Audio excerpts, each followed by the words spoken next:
From convincing the Chiefs to cross the state line to a focus on working across the aisle, Kansas Governor Laura Kelly is covering a lot of ground in her final State of the State address. KCTV5's Chandler Watkins reports as she's set to take a step back from the political stage.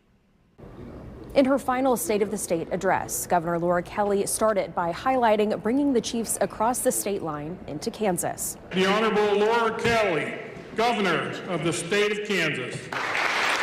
Their world-class stadium, which opens 5 years from now, will make Kansas a sports and entertainment mecca. We'll compete to host Super Bowls, Final Fours, concerts, and so much more. Thousands of new jobs and billions in new economic activity. She states that, among other things, was accomplished by politicians reaching across the aisle and working together. Since the beginning of my administration, by using this approach, we've been able to enact into law 587 bipartisan bills. That's 587 times coming together across the aisle in today's politics.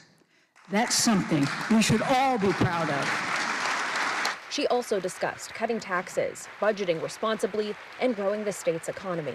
In total, new businesses have invested over $30 billion in Kansas. That's $30 billion. And created over 80,000 new, good-paying jobs. These are careers that Kansans can build their lives around. And it happened because we worked together. Following the State of the State address, the Republican response was given by Senate Leader Ty Masterson and House Speaker Dan Hawkins, who took questions from the media. They agreed with the governor's stance on civility in politics and said their main focuses for this legislative session were the budget and property taxes. Constitutional amendment. Right. This ultimately is going to have to be something that the people decide, because the way property is assessed right now can't be solved by a statute. We have to address the Constitution, and so that's why we're hoping to get something on the ballot this year that allows the people to vote on it. Reporting in Topeka, Chandler Watkins, KCTV 5 News.